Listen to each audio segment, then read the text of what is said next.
إن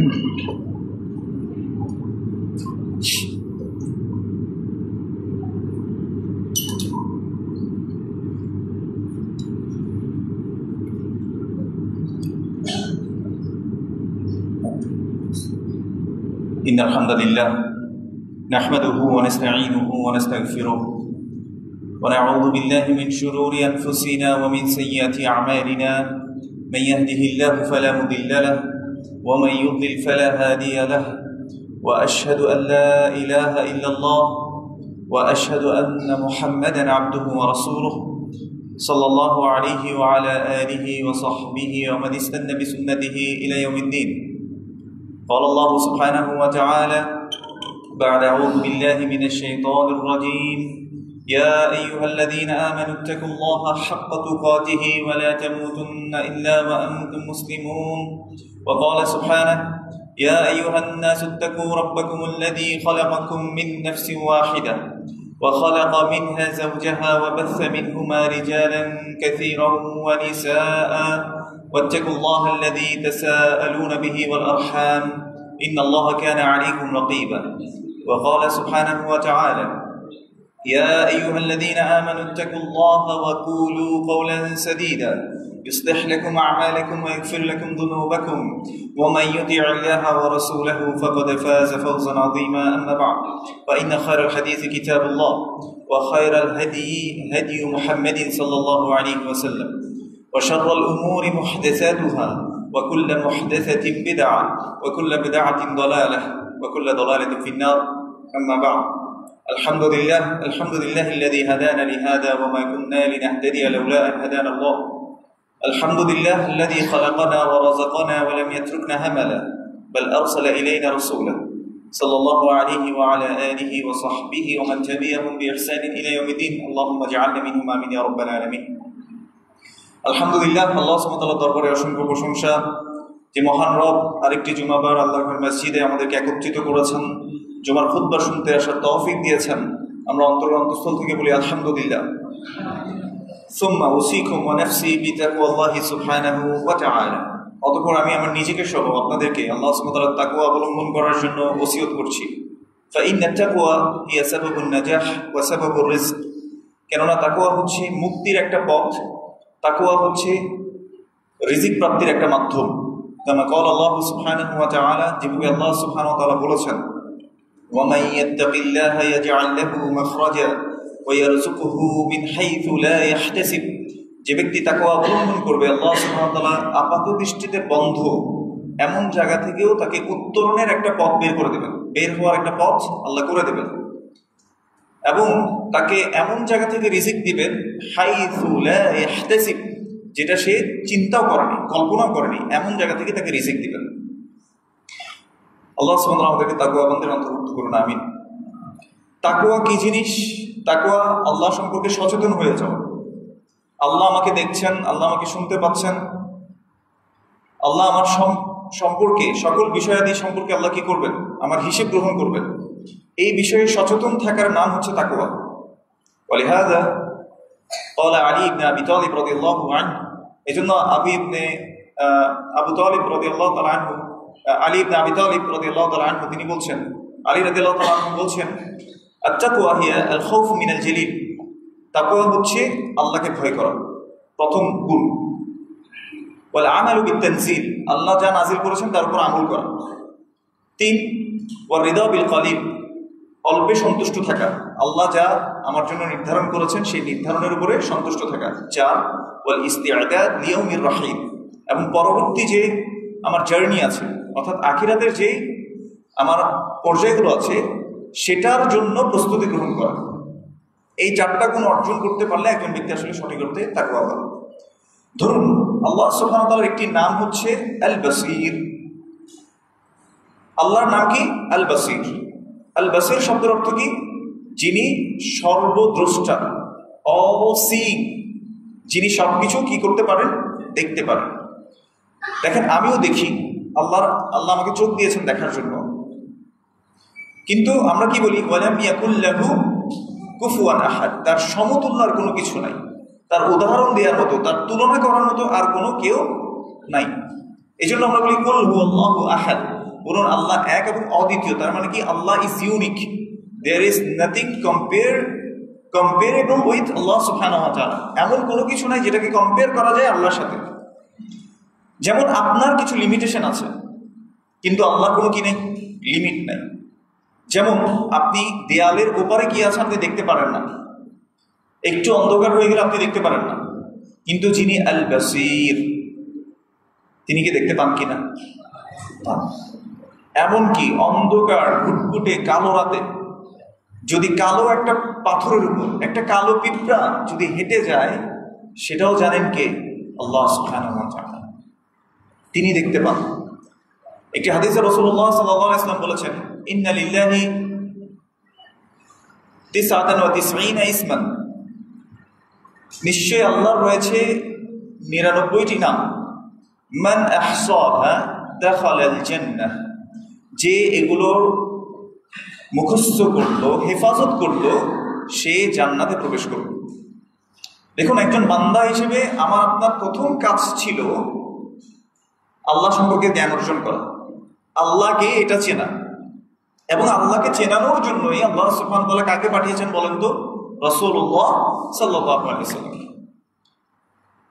তো আল্লাহর রাসূল সাল্লাল্লাহু আলাইহি ওয়াসাল্লাম বলছেন আল্লাহর রয়েছে 99টি নাম, যে ব্যক্তি এগুলো মুখস্থ করলো সে জান্নাতে কি করবে?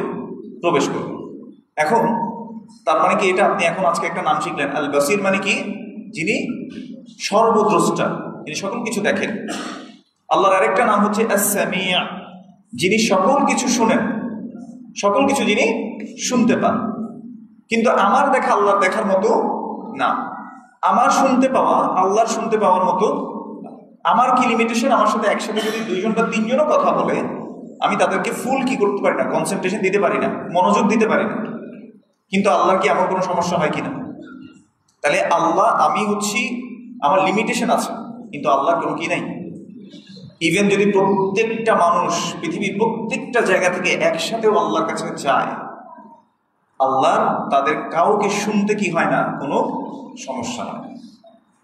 এই জন্য আমরা কি বলি, লাইসা কামিসলিহি শাই, তার উদাহরণ দেওয়ার মতো, তুলনা করার মতো কেউ নাই। ওয়া হুয়াস সামিউল বাসীর, তিনি হচ্ছেন সর্বশ্রোতা এবং সর্বদ্রষ্টা। একটু খেয়াল করে দেখেন, আমরা এই পৃথিবীর জীবনে আমরা সকল কিছু নিজের মতো করে চিন্তা করতে চাই, আল্লাহকেও আমরা নিজের মতো করে বানিয়ে নিয়েছি। ধরুন আল্লাহ সুবহানাহু ওয়া তাআলা ইনসাফকারী। আল্লাহ বলেছেন, ওয়ামা আনা যাল্লামিল লিল আবিদ, আমি বান্দাদের প্রতি কি নই, জুলুমকারী নই। আল্লাহ কখনো জুলুম করবেন না, ইনসাফ করেন আল্লাহ। তাহলে আল্লাহর কথায় আল্লাহ সত্যবাদী না? ওয়ামান আসদাকু মিনাল্লাহি কিলা, আল্লাহর চেয়ে আর সত্যবাদী এরকম কেউ আছে নাকি? আল্লাহ সবচেয়ে বেশি কি সত্যবাদী।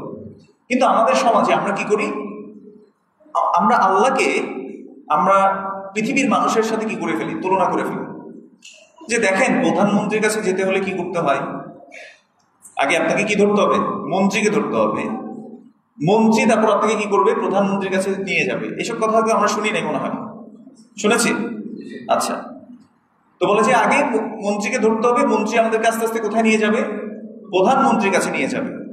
তো আমাকে একবার একজন এরকম আমাদের এলাকার মসজিদের হুজুর আর কি, তো তিনি ফজরের পরে এরকম শেয়ার গাচ্ছিলেন আর কি, যে আমি অমুককে ডাকতেছি, আল্লাহ তুমি অমুকের ডাকে আমাকে কবুল করো, এই ধরনের কিছু একটা শেয়ার তিনি পড়ছিলেন। তো আমি নামাজ শেষে বের হয়ে ওনাকে জিজ্ঞেস করলাম যে আপনি যে এটা পড়ছেন, রাসূল সাল্লাল্লাহু আলাইহি ওয়াসাল্লাম কি এইভাবে শিখিয়েছেন কিনা, তিনি কি এভাবে কাউকে ধরে তারপর যেতে বলেছেন কিনা? তো বলছেন না, এটা তো আসলে আমি জায়েজ মনে করি না, কিন্তু মানে এটা একদম পড়ার জন্য পড়ছি।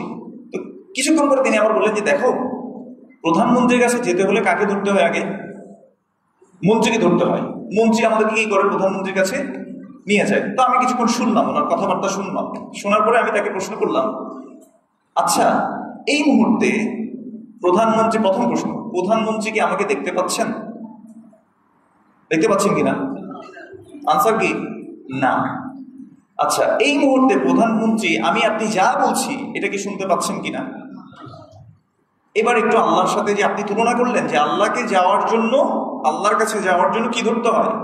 কিছু নেককার বুজুর্গ মাধ্যম ধরে আমরা কি করবো? আল্লাহ পর্যন্ত পৌঁছাতে হবে।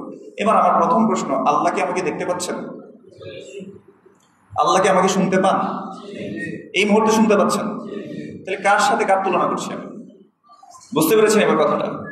আমরা নিজের অজান্তে আল্লাহকে আমরা মানুষের সাথে কি করি? তুলনা করে ফেলি। মানুষের মতো করে আমরা আমাদের মতো করে আল্লাহকে চিন্তা করি। এই জন্য আল্লাহ সুবহানাহু ওয়া তাআলা বলেছে লাইসা কামিসলিহি সেই, তার সমতুল্য, তার কম্পেয়ার করার জন্য, তুলনা করার জন্য কোনো কিছু নাই। ওয়া হুয়াস সামিউল বাসীর, এবং তিনি শুনেন এবং দেখেন, মানে সর্বশ্রোতা এবং সর্বদ্রষ্টা। সুবহানাল্লাহ। তা যে হাদিসটা বলছিলাম, আল্লাহ রাসূল সাল্লাল্লাহু আলাইহি ওয়াসাল্লাম বলেছেন আল্লাহর 99টি নাম রয়েছে, যে ব্যক্তি এগুলোকে মুখস্থ করলো সে জান্নাতে প্রবেশ করবে। তার মানে কি? শুধুমাত্র আপনি আল্লাহ আল আলিম, আল্লাহ সর্বজ্ঞানী, আল্লাহ সকল বিষয়ে জ্ঞান রাখেন। আল্লাহ আল বাসীর, আল্লাহ সকল কিছু দেখেন। আল্লাহ আস-সামি', আল্লাহ সকল কিছু শুনতে পান। আপনি কি শুধু এটুকু মুখস্থ করলেই জান্নাতে প্রবেশ করবেন? রাসূল সাল্লাল্লাহু আলাইহি ওয়াসাল্লাম কি এটা বুঝিয়েছেন? আরেকটা হাদিসে এই জন্য এইভাবে এসছে, মান হাফিযাহা দাখালাল জান্নাহ, যে এগুলোকে হেফাজত করলো সে জান্নাতে প্রবেশ করে। এখন হেফাজত কিভাবে করে? ধরেন আপনি শিখলেন আল বাসীর, মানে আল্লাহ সুবহানাহু ওয়া তাআলা সর্বদ্রষ্টা, আল্লাহ সকল কিছু দেখেন। তার মানে এখন আপনি সকল অবস্থায় কিছু করার আগে আপনি চিন্তা করবেন যে আল্লাহ আমাকে কি করছেন? দেখতে পাচ্ছেন। আপনি এই জিনিসের হেফাজত করলেন, তখন আপনি এই হাদিসের কি হবে? এই হাদিসের অন্তর্ভুক্ত হবে যে যে ব্যক্তি এগুলোকে মুখস্থ করলো, হেফাজত করলো, দাখালাল জান্নাহ, সে জান্নাতে প্রবেশ করবে। সুবহানাল্লাহ। আপনি যখন শিখছেন যে আল্লাহর একটি নাম হচ্ছে আস-সামি', আস-সামি' মানে কি? যিনি সকল কিছু শুনতে পান। তার মানে আপনি যখন একটা খারাপ কথা বলবেন, খারাপ কিছু উচ্চারণ করতে যাবেন, তার আগে একটা কথা আপনাকে চিন্তা করতে হবে, এই মুহূর্তে আল্লাহ আমাকে শুনতে পাচ্ছেন, আমি এটা বলতে পারবো না। এই জন্য আমার খুব আশ্চর্য লাগে যে মানুষ কিভাবে অন্যের গীবত করে।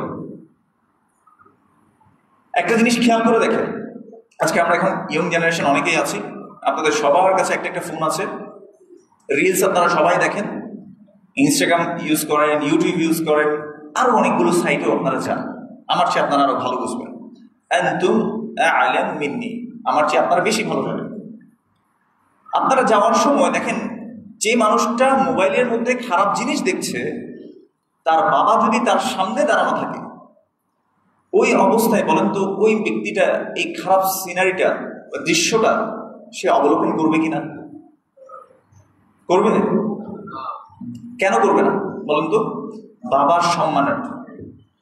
আবার বাবার কথা বাদ দেন, মনে করেন যে আপনার এলাকার ইমাম সাহেব, তিনি দাঁড়িয়ে আছেন, আপনি তার সামনে মোবাইলটাকে স্ক্রল করছেন, আপনি নিশ্চয়ই সেখানে মানে বাজে কোনো সিনারি যদি চলে আসে, আপনি ওই যে ইমাম সাহেবের সামনেও কি করবেন না? দেখবেন না। তাহলে হোয়াট অ্যাবাউট আল্লাহ সুবহানাহু ওয়া তাআলা, হু ইজ অল সিইং, যিনি সকল কিছু দেখছেন, তার ব্যাপারে আপনার মতামত কি? তিনি কি আমার আপনার বাবার চেয়েও বেশি সম্মানিত না? তিনি কি আমার আপনার এলাকার যে ইমাম সাহেব তার চেয়েও বেশি সম্মানিত না? তাহলে যিনি আমাকে সর্ব অবস্থায় দেখছেন, তার সামনেই আমি এটা করছি। এবার বলেন তো, আল বাসীর, এই যে নামটা আমি শিখলাম, সেটার হেফাজত করছি কিনা আসলে আমি? আস-সামি', আল্লাহ যে সকল কিছু শুনছেন, তাহলে এই নামটার আমি হেফাজত করছি কিনা? সুবহানাল্লাহ। এইভাবে আমরা যদি আল্লাহকে চিনতাম, আমাদের প্রত্যেকটি কথা কাজ পরিবর্তন হয়ে যেত। আল্লাহ, এই জন্য যে কথাটা বলছিলাম, আমার বুঝে আসে না মানুষ গীবত করে কিভাবে করে। আল্লাহ সুবহানাহু ওয়া তাআলা আমাদেরকে বলেছে, ইয়া আইয়ুহাল্লাযীনা আমানু ইজতানিবু কাসীরাম মিনাজ-যন্ন। আজকে আমরা আদব আখলাক নিয়ে অনেক মানুষ অনেক আমল করে। দেখবেন যে সালাতে রাফলে আযান করতে হয়, তারা শিখেছে, আমিন বলতে হয় শিখেছে, সূরা ফাতিহা পড়তে হয় শিখেছে, যদিও এটার মধ্যে অনেক ত্রুটি আছে। কিন্তু একটা জায়গায় আমরা সবাই ফেল করে বসছি। মনে রাখবেন, হক এটা দুই জায়গায় মেনটেন করতে হয়। এক, আল্লাহর সাথে আপনার আল্লাহর যে হক রয়েছে, সেই হকটাকে আপনার সঠিক অর্থে দিতে হবে। এই জন্য আল্লাহ সুবহানাহু ওয়া তাআলা প্রত্যেক খুতবাতে, প্রত্যেক খতিব আপনাকে বলছে এসে, ইয়া আইয়ুহাল্লাযীনা আমানু ইত্তাকুল্লাহ, হে ঈমানদারগণ, তোমরা আল্লাহর তাকওয়া অবলম্বন করো। কিভাবে? হাক্কা তুকাতিহি, যেভাবে আল্লাহর হক রয়েছে, যেভাবে তার অধিকার রয়েছে, সেই অধিকার মেনটেন করে তুমি আল্লাহর তাকওয়া অবলম্বন করো। ওয়ালা তামুতুন্না ইল্লা ওয়া আনতুম মুসলিমুন, আর মুসলিম না হয়ে তোমরা মৃত্যুবরণ করো, তার মানে আত্মসমর্পণ করো। ইব্রাহিম আলাইহিস সালামকে আল্লাহ সুবহানাহু ওয়া তাআলা যখন বলেছেন, ওয়াইয ক্বালা লাহু রাব্বুহু আসলিম, ক্বালা আসলামতু লিরাব্বিল আলামিন। তার রব যখন তাকে বললেন যে আপনি কি করেন, আত্মসমর্পণ করেন, তিনি সাথে সাথে আত্মসমর্পণ করেছেন। আজকে আমাদের সেই আত্মসমর্পণ কোথায়? আমরা আল্লাহ যে বিধানটা দিয়েছেন সেটার কাছে কতটা আমরা মাথাটা নত করছি, কতটা আমরা শেখার চেষ্টা করছি যে আল্লাহ আসলে কে। আপনি আল্লাহকে চেনেনই না, আপনি আল্লাহর ইবাদত করবেন কিভাবে? আপনি রাসূলুল্লাহ সাল্লাল্লাহু আলাইহি ওয়াসাল্লামকে চেনেনই না, আপনি তাকে ভালোবাসবেন কিভাবে? তাকে অনুসরণ করবেন কিভাবে? সুবহানাল্লাহ। তো যে কথাটা বলছিলাম যে আমরা আজকাল কি করছি, এমন একটা ট্রেন্ডের মধ্যে যাচ্ছি যে কোনো রকম করা। আমরা যতটা মানুষকে নিয়ে কেয়ারফুল, মানুষকে নিয়ে যতটা আমরা সচেতন, ততটা আল্লাহকে নিয়ে সচেতন না। এই যে আপনার বলার এবিলিটি, এটা কে দিয়েছেন? আপনি যে কথা বলতে পারেন, এটা কে দিয়েছেন আপনাকে? আল্লাহ। আপনি যে শুনতে পান, কে দিয়েছেন? আপনি যে কোনো কিছু বুঝতে পারেন, এটা আপনাকে কে দিয়েছে? আল্লাহ। আল্লাহ বলছে ইয়া আইয়ুহাল্লাযীনা আমানু, হে ঈমানদারগণ, যারা ঈমানের দাবি করছো যে তোমরা ঈমান এনেছো, ইজতানিবু কাসীরাম মিনাজ-যন্ন, তোমরা অধিকতর ধারণা থেকে বেঁচে থাকো। কিসে থেকে বেঁচে থাকতে বলেছে? অধিকতর ধারণা করা থেকে। আপনি একটা জিনিস খেয়াল করে দেখবেন, এই ধারণা থেকে সকল সম্পর্ক নষ্টের প্রথম জিনিসটা, ইনিশিয়েটিভটা শুরু হয় যে কোনো জিনিস ধারণা করলেন। ফর এক্সাম্পল, মনে করেন আপনি আপনার একজন বন্ধুকে বলেছেন যে আজকে 4টা বাজে আপনি তার সাথে দেখা করবেন হোসেনপুর বাজারে গিয়ে। আপনি 4টার আগেই ঘর থেকে বের হলেন, হওয়ার পর আপনার বাইকটা রাস্তায় এসে মনে করেন এই জায়গায় নষ্ট হয়ে গেছে, কোনো রকম আর স্টার্ট হচ্ছে না। এখন আপনি না পারছেন বাইকটাকে এখানে রেখে যেতে, চুরির ভয় হওয়ার, আপনার চুরি হওয়ার ভয় আছে আপনার, অথবা আপনি এটাকে টেনেও নিয়ে যেতে পারছেন না। মানে অনেক দূরের রাস্তা, আপনি চিন্তা করছেন যে এটা টেনে নিয়ে গেলে অনেক কষ্ট হবে।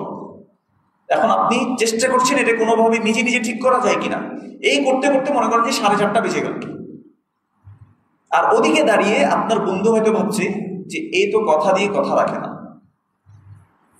এই তো আমাকে বলেছিল 4টা বাজে আসবে, 4টা বাজে তো আসে নাই, তো এই কি করছে? ওয়াদা খিলাফ করছে। তো আপনি কি করলেন বলেন তো? আপনি কি করলেন? ধারণা করলেন। এই জন্য আল্লাহ সুবহানাহু ওয়া তাআলা বলছে ইয়া আইয়ুহাল্লাযীনা আমানু ইজতানিবু কাসীরাম মিনাজ-যন্ন ইন্না বা'দায-যন্নি ইসম। কেননা কিছু কিছু ধারণা পাপ। এই যে আপনি তার ব্যাপারে একটা খারাপ মন্দ ধারণা করেছেন, আল্লাহ এটা নিষেধ করেছে যে মন্দ ধারণা করবে না। আবার মনে করেন আপনার ভাই আর আপনার বড় ভাই আর আপনার ছোট ভাই দুইজন কথা বলছে, তো আপনাদের 1 ঘন্টা আগে জমি জমা নিয়ে আপনাদের একটা ঝগড়া হয়েছে। তার কিছুক্ষণ পরে দেখলেন যে আপনার বড় ভাই আর ছোট ভাই মিলে কি করছে? কথা বলছে। আর আপনি রুম থেকে জানলা দিয়ে যখন এইভাবে দেখেছেন যে আপনার 2 ভাই কথা বলছে, আপনি সাথে সাথে চিন্তা করলেন এখন যে নিশ্চয়ই এখন ঝগড়ার ব্যাপারেই কথা হচ্ছে, জমি জমার ব্যাপারেই কথা হচ্ছে, 2 ভাই মিলে কোনো ফোন দিয়ে আসতেছে। বুঝতে পেরেছেন কিনা? তো আপনি কি করলেন? আপনি কি করেছেন বলেন তো? ধারণা করছে। ধারণা করতে নিষেধ করেছেন কে? আল্লাহ। ধরেন আপনার এলাকার ইমাম সাহেব রাস্তা দিয়ে হেঁটে যাচ্ছে, সাথে তার স্ত্রী। এখন তার স্ত্রী হয়তো দেখবেন যে অনেকে নিকাব পরার পরেও চোখের সামনে একটা কি দেয়, আলাদা পর্দা দেয়, যাতে চোখটাও দেখা না যায়। এটা ভালো। এখন গ্রামের উঁচু নিচু রাস্তা, ইমাম সাহেব কি করলেন, যেহেতু তিনি হাত মোজা পা মোজাও করেছেন, চোখের সামনে এটাও দিয়েছেন, রাস্তা ভালো করে দেখা যাচ্ছে না, পড়ে যাওয়ার সম্ভাবনা আছে। ইমাম সাহেব তার স্ত্রীকে হাতটা ধরে হাঁটছেন। পাশের গ্রামের এক লোক এটা দেখতে পেল, ছবিও তুলে ফেললো, বললো যে ইমাম সাহেব তো মেয়ে নিয়ে ঘুরে। তো তিনি এটা ছড়িয়ে দিয়েছেন। আপনি ফেসবুকের মধ্যে মনে করেন যে স্ক্রল করতে করতে দেখেছেন, দেখার পর বলছেন আরে এটা তো অনেক ভালো মনে করছেন। তাহলে আপনিও কি করছেন? ধারণা করছেন। তো যাই হোক, এই যে ধারণা করা, এটা থেকে আল্লাহ সুবহানাহু ওয়া তাআলা এই জন্য নিষেধ করে দিয়েছেন ইয়া আইয়ুহাল্লাযীনা আমানু ইজতানিবু কাসীরাম মিনাজ-যন্ন ইন্না বা'দায-যন্নি ইসমুন। কেননা কিছু কিছু ধারণা পাপ। আমরা মনে করছি যে আল্লাহ মাধ্যম ছাড়া দেবেন না। আল্লাহ সুবহানাহু ওয়া তাআলা কোনো বুজুর্গকে ধরলেই, কোনো নেককার বান্দাকে ধরলেই, কোনো পীর সাহেবকে ধরলেই তিনি আল্লাহ আমার আকুতিটা শুনবেন, এমনি শুনবেন না। তাহলে এটাও আমি কার সম্পর্কে ধারণা করছি? আল্লাহ সম্পর্কে ধারণা করছি। তাহলে এবার আসেন দেখেন কে সত্যবাদী। আল্লাহ বলছেন উদউনি আস্তাজিব লাকুম, আমার কাছে তুমি দোয়া করো, আমি তোমার দোয়া জবাব দেব। এটা কে বলেছেন? আমি এসে আপনাকে শেখাচ্ছি? No, Allah will not listen to you. Allah আপনার কথা শুনবেন না। আপনাকে আগে কি ধরতে হবে? একজন, ওই যে প্রধানমন্ত্রীর কাছে যেতে হলে একজন মন্ত্রী ধরতে হয়, এই জন্য আল্লাহর কাছে যেতে হলেও আপনার কি লাগবে? একটা ওয়াসিলা লাগবে, একটা মাধ্যম লাগবে। তাহলে এটা আমি কার সম্পর্কে ধারণা করেছি বলেন তো? আল্লাহ সম্পর্কে ধারণা। বলেন তো এই ধারণাটাও সঠিক হলো না ভুল হলো? ভুল হয়েছে।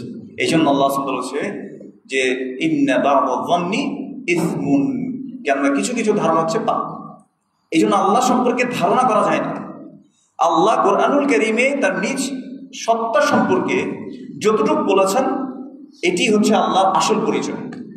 এছাড়া রাসূলুল্লাহ সাল্লাল্লাহু আলাইহি ওয়াসাল্লাম আল্লাহ সুবহানাহু ওয়া তাআলা সম্পর্কে আমাদেরকে যতটুকু জানিয়েছেন এটাই হচ্ছে আল্লাহ সুবহানাহু ওয়া তাআলার আসল পরিচয়। এর বাইরে গিয়ে যে কোনো ধ্যান ধারণা, চিন্তা চেতনা, যত কল্পনা জল্পনা যত কিছু আছে এগুলো সবগুলো থেকে আল্লাহ পবিত্র। এই জন্য আমরা কি বলি? সুবহানাল্লাহ। আল্লাহ, আমরা যত কমতি আছে, যত নুকসান কমতি আছে, যত কিছু ল্যাকিংস আছে, এগুলো সবগুলো থেকে আল্লাহ পবিত্র। আল্লাহর কোনো কমতি নাই। এই জন্য যখন কোনো মাহফিলে আল্লাহ সম্পর্কে একটা উদ্ভুত কথা বলে যে বলেন না সুবহানাল্লাহ, তো তখন বিশ্বাস করেন আমার খারাপ লাগে না। কারণ আল্লাহ এই মানুষগুলোর মুখ দিয়েই বলে নিয়েছেন যে আল্লাহ এগুলো থেকে কি পবিত্র। তারা যে এই কথা বলছে আল্লাহ সম্পর্কে বানিয়ে বানিয়ে, আল্লাহ এটা থেকে কি পবিত্র। সুবহানাল্লাহ। এরপর দেখেন আল্লাহ বলছেন ধারণা না করার জন্য। তাহলে আল্লাহ সম্পর্কে আসলে ধারণা করে বিশ্বাস করা যাবে? ঈমান আনা যাবে? ঈমান আনতে হবে যেভাবে আল্লাহ সুবহানাহু ওয়া তাআলা আনতে বলেছেন, যেভাবে রাসূলুল্লাহ সাল্লাল্লাহু আলাইহি ওয়াসাল্লাম শিখিয়েছেন। ওয়ালিহাযা ক্বালা আল্লাহু সুবহানাহু ওয়া তাআলা ফাইন আমানু বিমিথলি মা আমানতুম বিহি ফাকাদ ইহতাদাউ। যদি তারাও তোমাদের মতো করে তোমরা যেভাবে ঈমান এনেছো তারাও যদি এভাবে ঈমান আনে, ফাকাদ ইহতাদাউ, তারা তাহলে সঠিক পথ পেয়ে যাবে। তার মানে আমাদের ঈমানটা রাখতে হবে যেভাবে রাসূল সাল্লাল্লাহু আলাইহি ওয়াসাল্লাম শিখিয়েছেন, যেভাবে সাহাবারা ঈমান রেখেছেন সেভাবে আমাদেরকেও কি করতে হবে? ঈমান রাখতে হবে। তাহলে আমরা সৎ পথ পাবো। এছাড়া অন্য কোনো পদ্ধতিতে গিয়ে আমাদের সৎ পথ পাওয়া সম্ভব না। আচ্ছা আসেন সূরা হুজুরাতের যে আয়াতে ছিলাম ওখানে আসি আবার। আল্লাহ সুবহানাহু ওয়া তাআলা প্রথমে বলছে আইয়ুহাল্লাযীনা আমানু ইজতানিবু কাসীরাম মিনায-যন্ন ইন্না বা'দা যন্নি ইসম। হে ঈমানদারগণ, তোমরা ঈমানদার হয়েছে, তাহলে শুনে রাখো তোমরা ধারণা করবে না, ধারণা থেকে বেঁচে থাকো।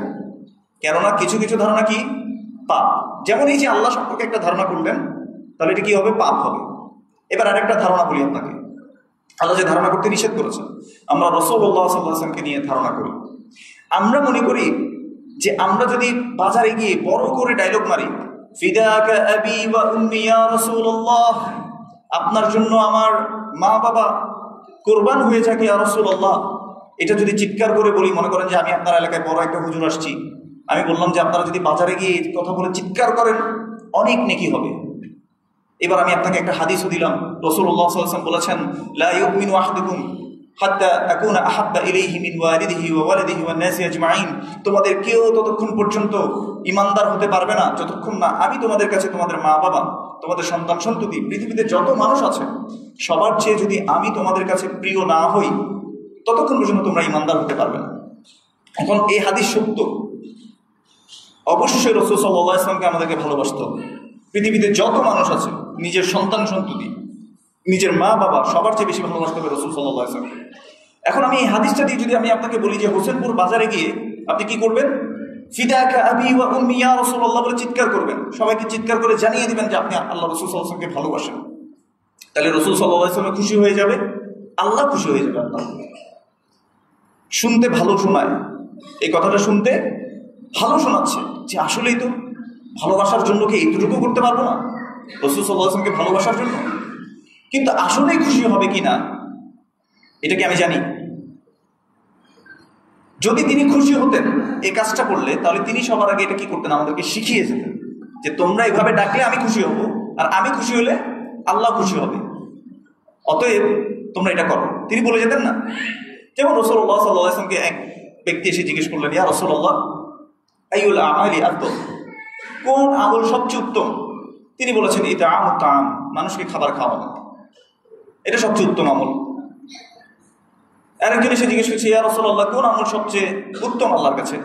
তিনি বলেছেন আস-সালাতু লিওয়াক্তিহা, সময় মতো সালাত পড়া।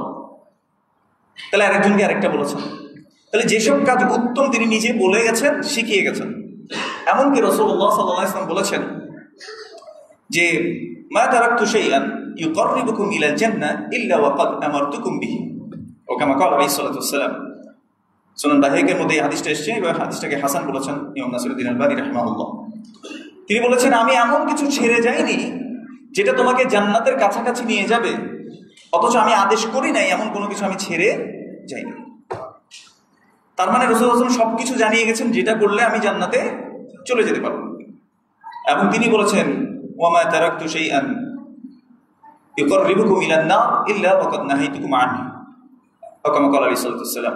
এমন কোনো কিছু ছাড়ি নাই যেটা তুমি করলে তুমি জাহান্নামের কাছে চলে যাবে, অথচ আমি তোমাকে নিষেধ করি নাই এমন কিছু আমি ছেড়ে যাইনি। তার মানে যেটা করলে আমি জাহান্নামে চলে যেতে পারি সেটা থেকেও আমাদেরকে সতর্ক করে গেছেন কে? রাসূলুল্লাহ সাল্লাল্লাহু আলাইহি ওয়াসাল্লাম। তো রাসূল সাল্লাল্লাহু আলাইহি ওয়াসাল্লাম ওনার সম্পর্কে আমরা ধারণা করি যে আমরা মনে হয় এই যে ফিদাকা আবি ওয়া উম্মি ইয়া রাসূলুল্লাহ, অথবা মনে করেন যে বিভিন্ন কাজ আমাদের সমাজে হয় ভালোবাসার নাম দিয়ে, এটা করলে মনে হয় রাসূল সাল্লাল্লাহু আলাইহি ওয়াসাল্লাম কি হবেন? খুশি হবেন। তো কিসে থেকে করছি আমি এটা? ধারণা থেকে। তো রাসূলুল্লাহ সাল্লাল্লাহু আলাইহি ওয়াসাল্লাম যে বলে গেছেন যে মান আমিলা আমালান লাইসা আলাইহি আমরুনা ফাহুয়া রাদ, যে এমন কোন আমল করলো যে আমলের উপর আমাদের কোনো নির্দেশনা নাই, আমাদের কোনো কমান্ড নাই, অর্থাৎ আল্লাহ এবং তার রাসূল সাল্লাল্লাহু আলাইহি ওয়াসাল্লাম যেটা শেখান নাই, ফাহুয়া রাদ্দুন, সেটা বাতিল, প্রত্যাখ্যাত। সেই হাদিস কোথায় যাবে? রাসূলুল্লাহ সাল্লাল্লাহু আলাইহি ওয়াসাল্লাম বলেছেন দ্বীনের ব্যাপারে নতুন কিছু আবিষ্কার না করতে। তিনি বলেছেন ইয়াকুম ওয়াল মুহদাসাতিল উমুর, তোমাদেরকে আমি সাবধান করছি দ্বীনের ব্যাপারে তোমরা নতুন আবিষ্কার করবে না। দ্বীনের ব্যাপারে ফাইন্না কুল্লা মুহদাসাতিন বিদআ, কেননা প্রত্যেক নতুন আবিষ্কৃত বিষয় যেগুলো দ্বীনের নামে আছে সেগুলো সবগুলো বেদাত। ওয়া কুল্লা বিদআতিন দালালা, প্রত্যেক বেদাত হচ্ছে পথভ্রষ্টতা। ওয়া কুল্লা দালালাতিন ফিন্নার, প্রত্যেক পথভ্রষ্টতা জাহান্নামে যাবে। রাসূলুল্লাহ সাল্লাল্লাহু আলাইহি ওয়াসাল্লাম বলেছেন যে লা ইয়ারিদান্না আকওয়ামুন ইয়ারিফুনি ওয়া আরিফুহুম, হাউজে কাউসারের সামনে কিছু বান্দাদেরকে আনা হবে, তাদেরকে আমি চিনতে পারবো এবং তারাও আমাকে চিনতে পারবে, অর্থাৎ তারা চিনতে পারবে যে রাসূল সাল্লাল্লাহু আলাইহি ওয়াসাল্লাম রাসূলুল্লাহ মুহাম্মদ রাসূলুল্লাহ সাল্লাল্লাহু আলাইহি ওয়াসাল্লাম। কারণ রাসূল সাল্লাল্লাহু আলাইহি ওয়াসাল্লামকে সবাই চিনবে, সব বান্দারা। এবং রাসূল সাল্লাল্লাহু আলাইহি ওয়াসাল্লাম তার উম্মাহকে চিনবে কি দিয়ে বলেন তো? ওযুর চিহ্ন দিয়ে। এই যে আমরা ওযু করি, এই ওযুর চিহ্ন দিয়ে রাসূল সাল্লাল্লাহু আলাইহি ওয়াসাল্লাম আমাদেরকে চিনতে পারবেন। তো রাসূল সাল্লাল্লাহু আলাইহি ওয়াসাল্লাম বলছেন এরকম একটা উম্মার অংশ আমার সামনে আনা হবে, আমি যখন ওদেরকে হাউজে কাউসারের পানি পান করাতে যাব সেই মুহূর্তে সুম্মা ইউহালু বাইনি ওয়া বাইনাহুম, তাদের মাঝখানে এবং আমার মাঝখানে একটা দেয়াল, একটা বাধা সৃষ্টি করা হবে, তাদেরকে আসতে দেওয়া হবে না। তখন আমি বলবো হ্যাঁ উলাই মিন্নি, এরা তো আমার উম্মার লোক, এরা তো আমার উম্মার অংশ, আসতে দেন, আসতে দিচ্ছেন না কেন? তখন বলা হবে ইন্নাকা লা তাদরি মা আহদাথু বা'দাক, আপনি জানেন না আপনার পরে এরা পৃথিবীতে নতুন নতুন কি কি আবিষ্কার করেছিল দ্বীনের নামে। তখন একটু খেয়াল করে দেখেন যে রাহমাতুল লিল আলামিন আমাদের উম্মার, এই তার উম্মার জন্য তিনি কান্না করেছিলেন না? প্রত্যেকটা নবীকে আল্লাহ সুবহানাহু ওয়া তাআলা একটা দোয়া দিয়েছেন, যে দোয়া আল্লাহ অবশ্যই অবশ্যই কি করবে? কবুল করবেন। রাসূল সাল্লাল্লাহু আলাইহি ওয়াসাল্লাম সেই দোয়াটা করেন নাই। উম্মার গুনাহগার বান্দাদের জন্য তিনি কিয়ামতের জন্য রেখে দিয়েছেন, বিচার দিবসের জন্য রেখে দিয়েছেন, যাতে ওই দোয়া দিয়ে তিনি তার উম্মাকে কি করতে পারেন? সেভ করতে পারেন। তিনি যে উম্মার জন্য সারাক্ষণ চিন্তায় মগ্ন থাকতেন, যিনি ছিলেন রাহমাতুল লিল আলামিন, ওয়া মা আরসালনাকা ইল্লা রাহমাতাল লিল আলামিন, যিনি রাহমাতুল লিল আলামিন ছিলেন, এই পৃথিবীর জন্য দয়া স্বরূপ ছিলেন, সেই রাসূলুল্লাহ সাল্লাল্লাহু আলাইহি ওয়াসাল্লাম যিনি এত দয়াদ্র ছিলেন, তিনি সেদিন রেগে যাবেন যারা দ্বীনের নামে নতুন নতুন আবিষ্কার করেছে তাদের উপর। ওই যে ধারণা করে করে কি করেছে? নতুন আমল তৈরি করেছে, করে মনে করেছে এইটা দিয়ে আল্লাহকে খুশি করা যায়। তো রাসূল সাল্লাল্লাহু আলাইহি ওয়াসাল্লাম তাদেরকে দেখে বলবেন সুহকান সুহকান লিমান গায়্যারা বা'দি, দূর হও যারা আমার পরে নতুন নতুন আবিষ্কার, আমার দ্বীনকে তোমরা পরিবর্তন করে ফেলেছিলে, তোমরা আমার সামনে থেকে দূর হও। তাহলে রাসূল সাল্লাল্লাহু আলাইহি ওয়াসাল্লাম তাকে দূর করে দিবেন।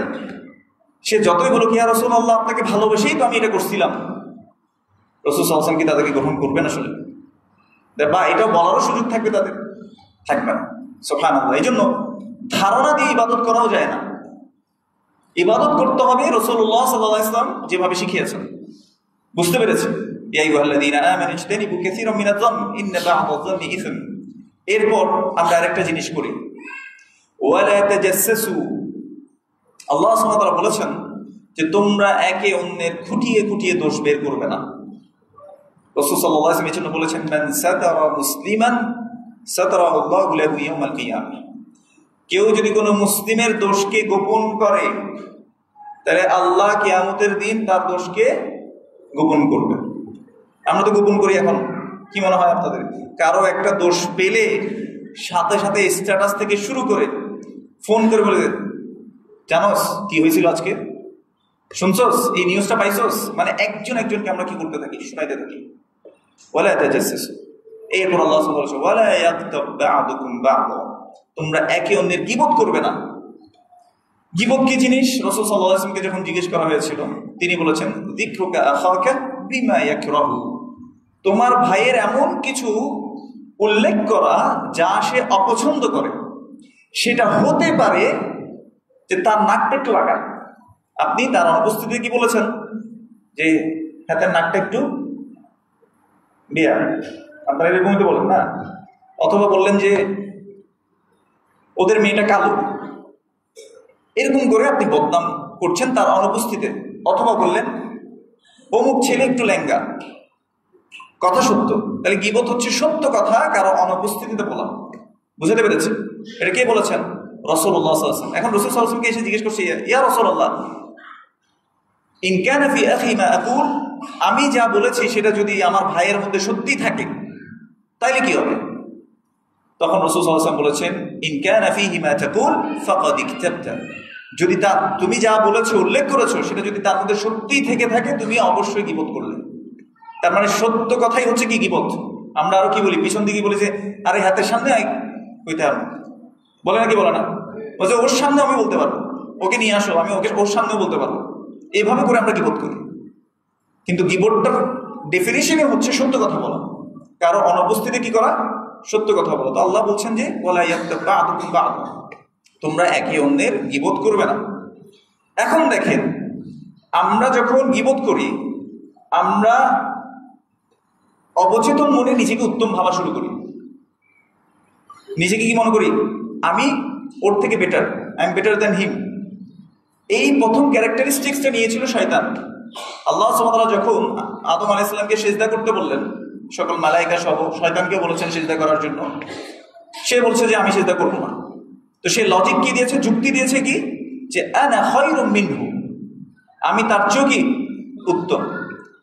দেখুন, আমাদের আনা খায়রুম মিনহুর অনেকগুলো ক্যাটাগরি আছে। ফর এক্সাম্পল, আপনি হয়তো অনেক বড় ডিগ্রি নিয়েছেন, আপনার এলাকার মানুষ মনে করেন যে বেশি পড়ালেখা করতে পারে নাই, এখন আপনি খুব সাবের মতো হাঁটেন আর চিন্তা করেন যে আনা খায়রুম মিনহুম, আমি এদের চেয়ে বেশি উত্তম। আপনি হয়তো একটু লম্বা লড়া, দেখতে সুন্দর টুন্দর, আর আরেকজন আসছে, আরে কি খ্যাত এগুলো। মানে আপনি নিজেকে মনে করছেন কি আপনি খুব স্মার্ট। হ্যাঁ, তো আপনি মনে মনে ভাবছেন যে আনা খায়রুম মিনহুম, আমি তাদের চেয়ে উত্তম। তাহলে আপনি কার বৈশিষ্ট্য নিয়েছেন বলেন তো? শয়তানের। আর গীবত করে মানুষ এই ধোঁকায় পড়ে। কারণ আপনি যখন যার গীবত করছেন, মানুষ কখনো পছন্দনীয় ব্যক্তির গীবত করে না। মানুষ গীবত করে কার বলেন তো? যাকে সবচেয়ে বেশি অপছন্দ করে তারই গীবত করে। এখন তো আপনি কি বলেন, মনে করেন যে আপনি তার চেয়ে কি উত্তম। দেখছোস নি কাজটা কেমনে করলো, এটা তো এমনিও করা যায়। আসলে এমনিই করা যায়, এটা সত্য। কিন্তু আপনি তার অনুপস্থিতিতে কি করলেন, জিনিসটা মেনশন করেছেন। এই জন্য ফাকাদ ইকতাবতা, রাসূল সাল্লাল্লাহু আলাইহি ওয়াসাল্লাম বলেছেন, তাহলে তুমি তাকে গীবত দিলে। ওয়া ইল্লাম ইয়াকুন ফীহি, আর তুমি যেটা উল্লেখ করেছো সেটা যদি ওই ভাইয়ের মধ্যে না থাকে, ফাকাদ বাহাত্তা, তুমি তো তাকে একটা অপবাদ দিলে। তার মানে অপবাদের দোষেও আমি কি হয়ে যাব? দোষী হয়ে যাব। এই যে এবার প্রথম দিকে চলে আসেন, আমরা আজকে শিখছিলাম আল্লাহর নাম। আল্লাহ হচ্ছে আস-সামি', আল্লাহ সকল কিছুর শ্রোতা, তিনি শুনতে পাচ্ছেন। আপনি হয়তো মনে করছেন যে আপনাকে কেউ শুনতে পাচ্ছে না, গোপনে আপনি কাউকে বলছেন যে দোস্ত তোরেই কইতেছি, তুই আর কারো কইস না, আপনি এভাবে মনে করে বলছেন। এখন এই দোস্তরও আবার দোস্ত আছে, বলছে শুন হাতে কিন্তু আরে কইছে, হ্যাঁ আর কে রে কইল, তোরেই কইছি, তুই আর কে রে কবি না। তো এখন আপনি আমার কাছে গেছেন, এরকম করতে করতে দেখবেন যেটা অনেক জায়গায় চলে গেছে। যাক, ওটা অন্য কথা। কিন্তু আপনি মনে করছেন যে আপনি যে বলছেন আর কেউ শুনছে না, এই বন্ধুটাই শুনছে শুধুমাত্র, কিন্তু সাথে আরেকজন কে শুনছেন? আস-সামি'। তাহলে কিভাবে আমরা গীবত করি আসলে? কিভাবে মানুষের সম্পর্কে আমরা মন্দ কথা ছড়াই? আমরা যে আরেকজনের ব্যাপারে লিখছি, বলছি, কিভাবে আমরা করছি এই বিষয়টা? আর সবচেয়ে গুরুত্বপূর্ণ বিষয় হচ্ছে আল্লাহ সুবহানাহু ওয়া তাআলা এই গীবত করা, ধারণা করা, তিনটা জিনিসকে যদি একত্রিত করেন, আল্লাহ শেষে একটা উদাহরণ দিয়েছেন যে তোমাদের কেউ কি পছন্দ করবে আইয়াকুলা লাহমা আখিহি মাইতা? ধরেন আমার ভাই মারা গেছে, এখন আমার ভাইয়ের লাশটা দেখবেন যে যারা মারা যায় ওদের লাশটা একটু ওই লাশ দেখার জন্য একটা ঘরের মধ্যে শোয়ানো রাখা হয়, যাতে সবাই একটু চেহারাটা এসে দেখে, শেষ দেখা একটু দেখে যাবে। মনে করেন এরকম আমার ভাই মারা যাওয়ার পরে আমি সবাইকে ইনভাইট করলাম, আপনাদের সবাইকে, যে আমার ভাই মারা গেছে, ভাই জানাজায় আসিয়েন। তো আপনারা ভাইয়ের লাশও একটু দেখতে আসলেন। আমি মনে করেন যে হঠাৎ ভাইয়ের লাশ এভাবে শোয়ানো আছে, হঠাৎ করে আমি ঝাঁপ দিয়ে গিয়ে আমার ভাইয়ের রক্ত মাংসের এই যে শরীরটা আছে এটাকে আমি কামড়ে কামড়ে এভাবে খাচ্ছি, এভাবে করে করে খাচ্ছি।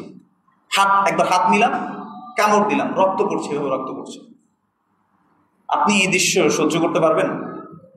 ভালো করে বলেন। কিন্তু আমার ভাই মারা গেছে, আমি আমার নিজের ভাইয়ের রক্ত মাংসের যে শরীরটা আছে আমি কামড়াচ্ছি এভাবে করে, এবং আমার এখান থেকে কিন্তু রক্ত পড়তেছে। আপনি এই দৃশ্য মেনে নিতে পারবেন?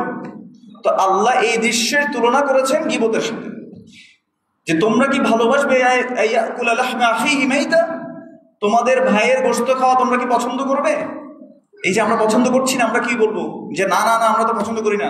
আল্লাহ নিজেই বলছেন ফাকারিহতুমু, তোমরা এটাকে কি করছো? অপছন্দ করো। ঠিক তেমনি ভাবে এই কাজগুলোকে তাহলে তোমরা কি করবা? অপছন্দ করতে হবে। বুঝতে পেরেছি? এই জন্য আজকে থেকে কেউ যদি গীবত করতেও আসে, আপনি বলুন না, আরে এই তো সম্মানিত মানুষ, কিছু বলতে পারিনি, শুধু করে শুনে গেছে, বলবেন এটা? মনে করেন যে আমি আপনার এলাকার একটা খতিব সাহেব হিসেবে আসছি, আমি যদি আমার মরা ভাইয়ের গোশত কামড়ানো শুরু করি, আপনি কি বলবেন যে আরে এটা তো সম্মানিত মানুষ, ভাইয়ের গোশত খাই ফেলতেছে, কিছু বলতে পারেনি, বলবেন আপনি? নাকি আমাকে এসে ধরে ফেলবেন, ছুটানোর চেষ্টা করবেন? করবেন না। তো ঠিক তেমনি ভাবে যখন আপনার সামনে গীবত করা হয়, তখন আপনি ওই মজলিসে বসবেন, আপনি দরকার হলে তাকে কি করবেন? বাধা দিবেন। বুঝতে পেরেছি? এরপর আল্লাহ সুবহানাহু ওয়া তাআলা বলছেন যে আমরা অন্যকে কি করি? হেয় মনে করি। এডুকেশনের কারণে হোক, তার সম্পদের কারণে হোক, মানে আমার সম্পদ থাকলে আমি অন্যকে হেয় মনে করি, ছোট মনে করি। আমার একটু সৌন্দর্য আছে, আমি অন্যকে ছোট মনে করি। আমার একটু মনে করেন যে এডুকেশন আছে, শিক্ষা দীক্ষা আছে, আমি আরেকজনকে ছোট মনে করি। আমার পরিবার জমিদার পরিবার, তা আমি অন্যদেরকে কি মনে করি? ছোট মনে করি। আমার পরিবার ক্ষমতাশীল পরিবার, এই জন্য আমি অন্যদেরকে কি করি? ছোট মনে করি। রাসূলুল্লাহ সাল্লাল্লাহু আলাইহি ওয়াসাল্লাম এই জন্য বলেছেন বিহাজবি ইমরিইন মিনাশ শাররি আই ইয়াহকিরা আখাহুল মুসলিম, একজন ব্যক্তির নিকৃষ্ট প্রমাণ হওয়ার জন্য এতটুকুই যথেষ্ট, সে তার মুসলিম ভাইকে নগণ্য মনে করে। এদেরকে আল্লাহর রাসূল সাল্লাল্লাহু আলাইহি ওয়াসাল্লাম কি বলেছেন? এরা হচ্ছে নিকৃষ্ট হওয়ার জন্য এদেরকে যথেষ্ট। তাহলে কেউ যদি অন্যকে ছোট মনে করে, সে আসলে কি? নিজেই নিকৃষ্ট। আল্লাহ তারপর বলছেন ইন্না আকরামাকুম ইনদাল্লাহি আতকাকুম, নিশ্চয়ই আল্লাহর কাছে সবচেয়ে বেশি সম্মানিত হচ্ছে সে যার তাকওয়া সবচেয়ে বেশি। এখন বলেন তো তাকওয়া বাইরে থেকে দেখা যায় কিনা? আমি কতটা তাকওয়াবান আপনারা কি দেখতে পাচ্ছেন নাকি? আপনি কতটা তাকওয়াবান এটাও বাইরে থেকে দেখা যায়। এই তাকওয়ার খবর জানেন কে? আল্লাহ। তাইলে আল্লাহর কাছে সবচেয়ে সম্মানিত কে? যার তাকওয়া সবচেয়ে বেশি। তো আমরা ওই দিকে কনসার্ন না, আমরা কে কত সুন্দর ড্রেস আপ করলাম, কে কত সুন্দরভাবে সমাজে চলাফেরা করছি, কার কতটা ডিগ্রি, এগুলোতে আমরা বেশি ফোকাসড হয়ে গেছি। অথচ রাসূলুল্লাহ সাল্লাল্লাহু আলাইহি ওয়াসাল্লাম বলেছেন ইন্নাল্লাহা লা ইয়ানজুরু ইলা সুওয়ারিকুম, আল্লাহ লা ইয়ানজুরু ইলা সুওয়ারিকুম, তোমাদের যে বাহ্যিক অবয়ব এটার দিকে আল্লাহ তাকান না। ওয়ালা ইলা আমওয়ালিকুম, তোমাদের যে সম্পদ রয়েছে সেটার দিকেও আল্লাহ তাকান না। ওয়ালাকিন ইয়ানজুরু ইলা কুলুবিকুম ওয়া আমালিকুম, আল্লাহ তোমাদের যে অন্তরগুলো রয়েছে সেটার দিকে তাকান আর তোমাদের আমলের দিকে তাকান। সুবহানাল্লাহ। এবার একটু চিন্তা করে দেখেন, একটু আগে কি বলছিলাম, গীবত মানুষ কার করে? যার পছন্দ হয় না। যাকে ধরেন আপনার আমাকে একজন খতিব হিসেবে আপনি পছন্দ করেন না, বা একজন লেকচারার হিসেবে আপনি পছন্দ করেন না, এত দূরে হাতে কি কয়, এটি কি কথা বলে, এগুলো বুঝি না কিচ্ছু। মনে করেন আপনি আমাকে খুব হেয় করছেন, তো আপনি পিছনে গিয়ে বলতেছেন যে কথা বলার সময় এরকম কি হাত নাড়ে, পা নাড়ে, মাঝে মাঝে ঠিকমতো বলতে পারে না, কথা বলতে পারে না, আপনি গীবত করছেন। কেন? আপনি আমাকে পছন্দ করেন না, ধরে নেন। এবার চিন্তা করে দেখেন, রাসূলুল্লাহ সাল্লাল্লাহু আলাইহি ওয়াসাল্লাম একবার সাহাবাদেরকে জিজ্ঞেস করছে, এভাবে সাহাবারা বসেছিল, তো তিনি জিজ্ঞেস করছেন, আতাদরুনা মাল মুফলিস, তোমরা কি জানো যে নিঃস্ব ব্যক্তিকে? তো রাসূলুল্লাহ সাল্লাল্লাহু আলাইহি ওয়াসাল্লাম সাহাবারা বললেন, ইয়া রাসূলুল্লাহ, আমাদের মধ্যে যাদের টাকা পয়সা নাই এবং খাওয়ার মতো টাকা মানে বন্দোবস্ত নাই, পাথেও নাই চলার মতো, এই হচ্ছে নিঃস্ব, ব্যাংকরাপ্ট ব্যক্তি। তখন রাসূল সাল্লাল্লাহু আলাইহি ওয়াসাল্লাম বলেছেন, ইন্নাল মুফলিসা মিন উম্মতি, আমার উম্মতের মধ্যে নিঃস্ব ব্যক্তি হচ্ছে ওই ব্যক্তি ইয়াতি ইয়াউমাল কিয়ামাতি বিসলাতিন ওয়া সিয়ামিন ওয়া যাকাতিন, ও কামা ক্বালা আলাইহিস সালাতু ওয়াস সালাম, আমার উম্মতের নিঃস্ব ব্যক্তি ওই ব্যক্তি যে কিয়ামতের দিন অনেক সালাত, অনেক সিয়াম, অনেক যাকাতের সওয়াব নিয়ে সে আসবে। ওয়া ইয়াতি ক্বাদ শাতামা হাদা ওয়া কাদাফা হাদা ওয়া আকালা মাল হাদা ওয়া সাফাকা দামা হাদা ওয়া দারাবা হাদা, সে এই সালাত, সিয়াম, যাকাত এগুলোর সওয়াবের সাথে সাথে হয়তো সে কাউকে গালি দিয়েছিল, হয়তো এই ব্যক্তিকে সে অপবাদ দিয়েছিল, হয়তো এই ব্যক্তির সম্পদ সে ভক্ষণ করে খেয়েছিল অন্যায়ভাবে, হয়তো সে কারো রক্ত ঝরিয়েছিল কাউকে মেরে, হয়তো সে কাউকে মেরেছিল। তার মানে অনেক সালাত, অনেক সিয়াম, অনেক যাকাতের সওয়াবও নিয়ে আসবে, সাথে সাথে এই বান্দার হকগুলো সে নিয়ে আসবে, যেগুলো সে নষ্ট করেছে। কাউকে হয়তো গালি দিয়েছে, অপবাদ দিয়েছে, রক্ত ঝরিয়েছে, তারপর কারো তাকে অপবাদ দিয়েছে এবং তাকে মেরেছে, তার সম্পদ সে অন্যায়ভাবে ভক্ষণ করেছে, এইগুলো সে নিয়ে আসবে। তো রাসূল সাল্লাল্লাহু আলাইহি ওয়াসাল্লাম বলেছেন, ওয়া হাদা মিন হাসানাতিহি, এই যে তার সম্পদগুলো তার কাছে আছে, ওয়া ইউতা মিন হাসানাতিহি ক্বাবলা আইয়ুকদা মা আলাইহি, সেদিন কোনো দিনার দিরহাম থাকবে না, টাকা পয়সা থাকবে না, কোনো লেনদেন থাকবে না। তো যাদের এই হক নষ্ট করেছিল তাদেরকে এর সওয়াবগুলো দিতে থাকা হবে।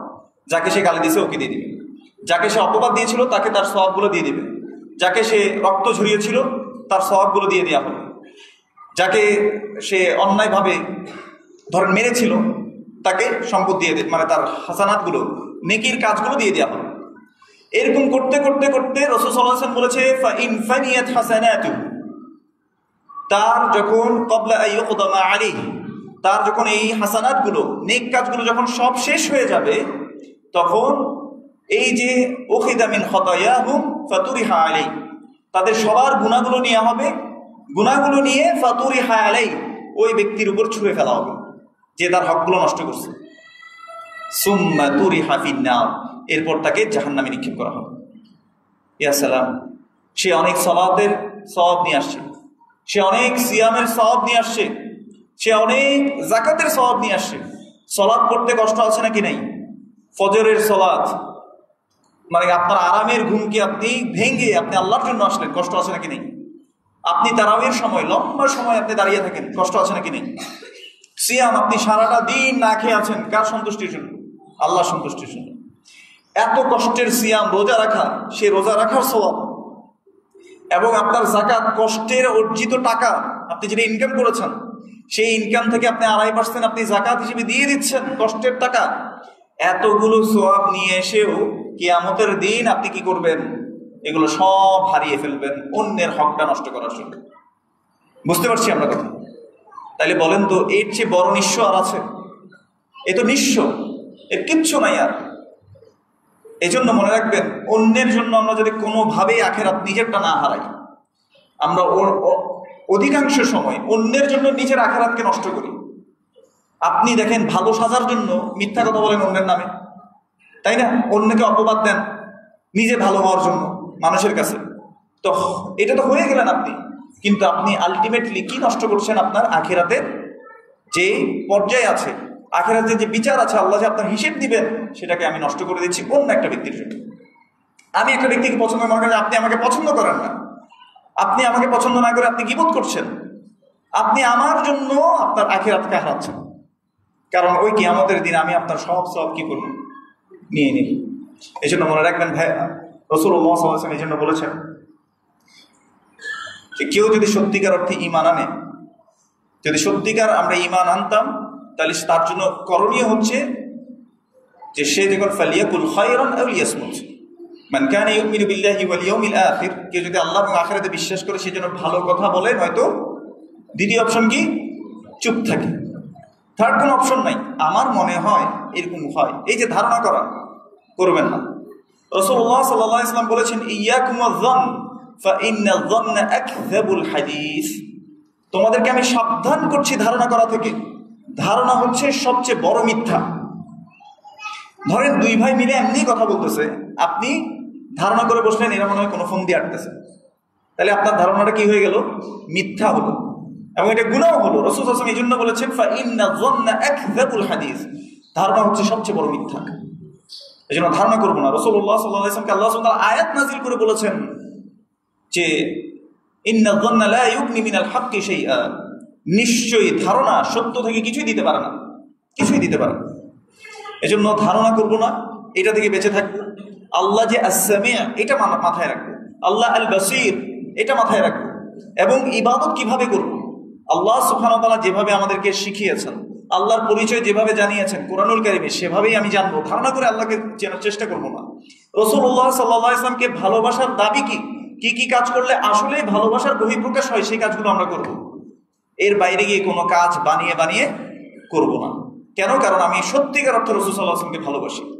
এজন্য ইমাম শাফিঈ রাহিমাহুল্লাহ বলেছেন, লাউ কানা হুব্বুকা সাদিকান লাআতা'তাহু, যদি তোমার ভালোবাসা সত্যি হয়ে থাকে তুমি তাকে হুবহু কি করতে? অনুসরণ করতে। রাসূল সাল্লাল্লাহু আলাইহি ওয়াসাল্লাম যেটা যেভাবে করেছেন সেটা সেভাবেই করতে হবে। ইন্নাল মুহিব্বা লিমান ইউহিব্বু মুতি'উ, যে যাকে ভালোবাসে সে তাকে কি করে? অনুসরণ করে চলে।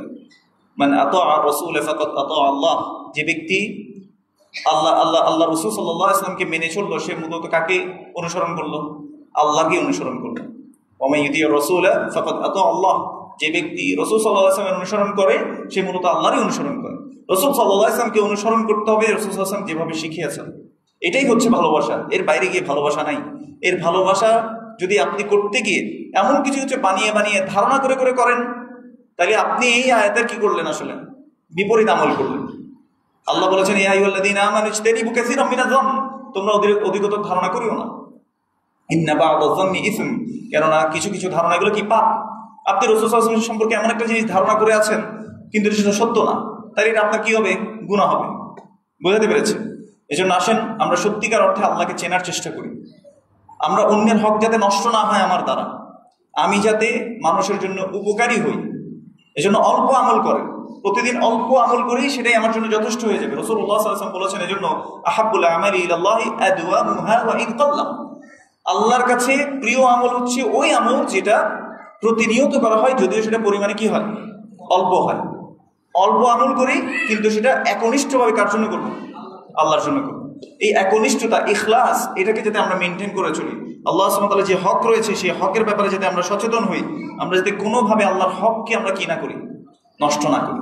মনে রাখবেন, আপনি কিয়ামতের দিন দাঁড়ালেন, অনেক সওয়াব, অনেক সালাত, অনেক সিয়াম নিয়ে আসছেন আপনি, এরপর দেখলেন যে অমুকের বদনাম করেছেন, অনেকের টাকা মেরে দিয়েছেন, অনেকের হক নষ্ট করেছেন, এগুলোর কারণে আপনার সব সওয়াব চলে যাবে। এবার আপনাদেরকে একটা ছোট্ট আমল বলি আজকে থেকে, যাদের এই জিনিসটা আছে ছেড়ে দেওয়ার চেষ্টা করেন।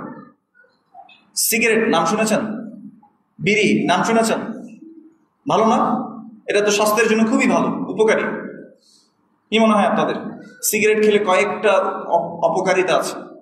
এক, নিজের ক্ষতি করলেন। আল্লাহ সুবহানাহু ওয়া তাআলা বলেছে, ওয়ালা তুলকু বিআইদিকুম ইলা তাহলুকা, তোমরা নিজেদেরকে ধ্বংসের দিকে ঠেলে দিও না, ক্ষতির দিকে ঠেলে দিও না। তাহলে আপনি আল্লাহর আদেশ অমান্য করছেন। আল্লাহ আপনাকে দেখছেন। এই শরীর আপনার আমার জন্য আমানত, এই আমানতটা আল্লাহ দিয়েছেন। আল্লাহ এটা জিজ্ঞেস করবেন, আমার শরীর সম্পর্কে জিজ্ঞেস করবেন, এই শরীরকে আমি নষ্ট করছি সিগারেট খেয়ে। আবার অনেকে পান, জর্দা, সুপারি, এগুলো সবগুলো ক্ষতিকর। আপনি মনে করিয়েন না জর্দা তো হালাল, পান তো হালাল, এটা তো হারাম হওয়ার কিছু নাই। এটাও এখন ডাক্তাররা বলেন কি, যে ক্যান্সার হওয়ার একটা প্রধান কারণ হচ্ছে কি? জর্দা, পান, সিগারেট। তাহলে আপনি আপনার নিজেকে ক্ষতি করছেন। এই জিনিসটা করবো না ইনশাআল্লাহ। যাদের অভ্যাস আছে ছেড়ে দেওয়ার চেষ্টা করেন। অনেক মুরব্বীরা আছেন খান এখনো কিন্তু ছাড়তে পারছেন না, ছাড়ার চেষ্টা করেন। আল্লাহর কাছে সাহায্য চান যে আল্লাহ আমি এটা ছাড়তে চাই, আমি তোমার কাছে অপরাধী হয়ে উঠতে চাই না। সিগারেট খেলে কয়েকটা জিনিস ক্ষতি হয়। এক, নিজের শরীরের ক্ষতি করলেন। দুই, আপনি নিজে খাওয়ার সাথে সাথে যখন সিগারেটের ধোঁয়া আপনি ছাড়ছেন, এই সিগারেটের ধোঁয়ার সাথে অনেকগুলো নিকোটিন একটা কেমিক্যাল নির্গত হয়, যেটা মানুষের ফুসফুসের জন্য খুবই ক্ষতিকর। তাহলে আপনি যখন সিগারেটের ধোঁয়াটা ছাড়ছেন, তার সাথে সাথে আপনি কি করছেন? নিজেরও ক্ষতি করছেন, মানুষেরও ক্ষতি করছেন, ছোট বাচ্চার ক্ষতি করছেন, পরিবার পরিজনের ক্ষতি করছেন, বাজারে যারা আছে তাদের ক্ষতি করছেন, গাড়িতে যারা আছে তাদের ক্ষতি করছেন। সবার এই হকগুলো কিয়ামতের দিন যদি আপনার কাছে চাওয়া হয়, আমি আপনাকে দিতে পারবো? কেন আমাদেরকে এই ক্ষতি করলো? আপনি নিজ অজান্তে এই গুণাগুলো কামাচ্ছেন। 3 নাম্বার ক্ষতি, রাসূলুল্লাহ সাল্লাল্লাহু আলাইহি ওয়াসাল্লাম বলেছেন, কুল্লু উম্মতি মুআফা ইল্লাল মুজাহিরিন, আমার উম্মার সবাইকে মাফ করে দেয়া হবে, সে ছাড়া যে প্রকাশ করে দেয় তার গুনাহ। তাহলে সিগারেট খাওয়া গুনাহ আপনি বুঝলেন, নিজের ক্ষতি করা, এটা আল্লাহর অবাধ্যতা হচ্ছে। সিগারেট খেলে নিজের ক্ষতি হয়, অন্যের ক্ষতি করছেন, এটাও আপনি বুঝলেন। 3 নাম্বার অপরাধ হয় যে আপনি আপনার নিজের অপরাধটা মানুষের কাছে কি করে দিচ্ছেন? প্রকাশ করছেন। সুবহানাল্লাহ, কতগুলো ক্ষতি এটার মধ্যে নিপতিত আছে। এজন্য আসেন আমল আস্তে আস্তে শুধরানোর চেষ্টা করি, এবং আমরা সবাইকে বলি যে আপনারা এই জিনিসগুলো থেকে সরে আসেন।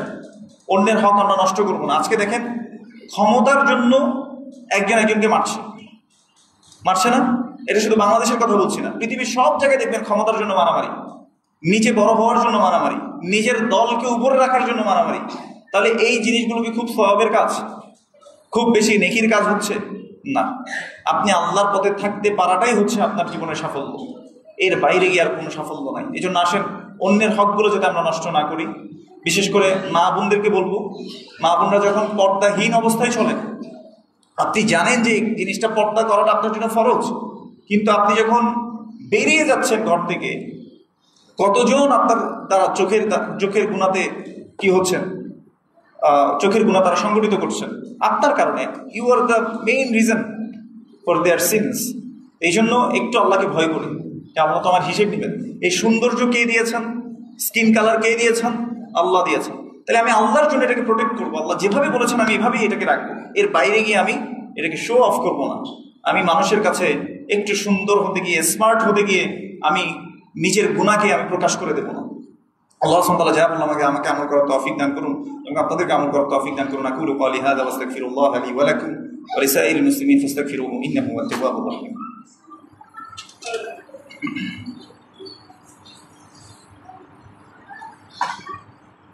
আলহামদুলিল্লাহ ওয়া সলাতু ওয়া সালামু আলা রাসূলিল্লাহ ওয়া আলা আলিহি ওয়া সাহবিহি ওয়া মান তাবি'আহুম বিইহসানিন ইলা ইয়াউমিদ্দিন। ক্বালা আল্লাহু সুবহানাহু ওয়া তাআলা, ইন্নাল্লাহা ওয়া মালাইকাতাহু ইউসাল্লুনা আলান নবী يا أيها الذين آمنوا صلوا عليه وسلموا تسليما اللهم صل على محمد وعلى آل محمد كما صليت على إبراهيم وعلى آل إبراهيم إنك حميد مجيد اللهم بارك على محمد وعلى آل محمد كما باركت على إبراهيم وعلى آل إبراهيم إنك حميد مجيد اللهم ارض عن كل الصحابة رضي الله عنهم أجمعين خصوصا منهم أبي بكر وعمر وعثمان وعلي رضي الله عنهم أجمعين اللهم أعز الإسلام والمسلمين اللهم أعز الإسلام والمسلمين اللهم أعز الإسلام والمسلمين اللهم اخذل الكفرة والمبتدعة والمشركين اللهم انصر من نصر دينك ودين محمد صلى الله عليه وسلم واجعلنا منهم آمين يا رب العالمين اللهم أرنا الحق حقا وارزقنا اتباعه وأرنا الباطل باطلا وارزقنا اجتنابه آمين يا رب العالمين ربنا آتنا في الدنيا حسنة وفي الآخرة حسنة وقنا عذاب النار ربنا لا تزغ قلوبنا بعد إذ هديتنا وهب لنا من لدنك رحمة إنك أنت الوهاب اللهم إنا نسألك الهدى والتقى والعفاف والغنى اللهم إنا نسألك الصحة والعفة والأمانة وحسن الخلق والرضا بالقدر آمين يا رب العالمين قال رسول الله صلى الله عليه وسلم إذا سئل, যখন তাকে জিজ্ঞেস করা হয়েছিল আউসিনি ইয়া রাসূলুল্লাহ, আমাকে আপনি একটা ওসিয়ত করুন, তখন রাসূল সাল্লাল্লাহু আলাইহি ওয়াসাল্লাম বলেছেন আখলিস দীনাকা ইয়াকফিকা আল আমালুল কলিল, তুমি তোমার দিনটাকে একনিষ্ঠ করো আল্লাহর জন্য, তোমার জন্য অল্প আমলই যথেষ্ট। এজন্য মনে রাখবো, যে কাজটা করব আমি একমাত্র কার জন্য করব? কার সন্তুষ্টির জন্য করব? পদ্ধতি কার হবে? রাসূলুল্লাহ সাল্লাল্লাহু আলাইহি ওয়াসাল্লাম। সেটা অল্প আমল মনে হলেও সেই আমলের উপরে আমরা কি করব, একনিষ্ঠ থাকবো, এর বাইরে গিয়ে বাড়ানোর চেষ্টা করবো না। আল্লাহ সুবহানাহু ওয়া তাআলা আমাদের সকলকে তার প্রিয় বান্দাদের মধ্যে কবুল করুন, আমিন। আল্লাহ সুবহানাহু ওয়া তাআলা আমাদের সকল যে সমস্যাগুলো আছে সেই সমস্যাগুলো দূর করে দিন। আল্লাহ সুবহানাহু ওয়া তাআলা যে মুসলিম ভাইয়েরা আছে, আমাদের মুসলিম ভাইয়েরা, তাদেরকে আল্লাহ সুবহানাহু ওয়া তাআলা সাহায্য করুন, তাদেরকে আল্লাহ সুবহানাহু ওয়া তাআলা জালিমের জুলুম থেকে আল্লাহ সুবহানাহু ওয়া তাআলা হেফাজত করুন। আল্লাহ সুবহানাহু ওয়া তাআলা আমাদেরকে মৃত্যু অবধি রাসূলুল্লাহ সাল্লাল্লাহু আলাইহি ওয়াসাল্লামের সুন্নাহর উপর একত্রিত থাকার এবং তার প্রিয় বান্দা হয়ে মৃত্যুবরণ করার তৌফিক দান করুন, এবং মুসলিম না হয়ে আমরা যদি মৃত্যুবরণ না করি আল্লাহ সুবহানাহু ওয়া তাআলা সেই তৌফিক দান করুন। আমাদের মধ্যে যারা অসুস্থ আছেন আল্লাহ সুবহানাহু ওয়া তাআলা তাদেরকে সুস্থতা দান করুন, এবং আল্লাহ সুবহানাহু ওয়া তাআলা আমাদের আশাটাকে কবুল করে নিন, এবং আল্লাহ সুবহানাহু ওয়া তাআলা আমাদেরকে জীবনের প্রতিটি পর্যায়ে আল্লাহ সুবহানাহু ওয়া তাআলা তাকওয়া অবলম্বন করে চলার তৌফিক দান করুন। হাদা ওয়া সাল্লাল্লাহু আলা নবিয়িনা মুহাম্মদ ওয়া আলা আলিহি ওয়া সাহবিহি আজমাইন। সুবহানা রাব্বিকা রাব্বিল ইজ্জাতি আম্মা ইয়াসিফুন ওয়া সালামুন আলাল মুরসালিন ওয়ালহামদুলিল্লাহি রাব্বিল আলামিন।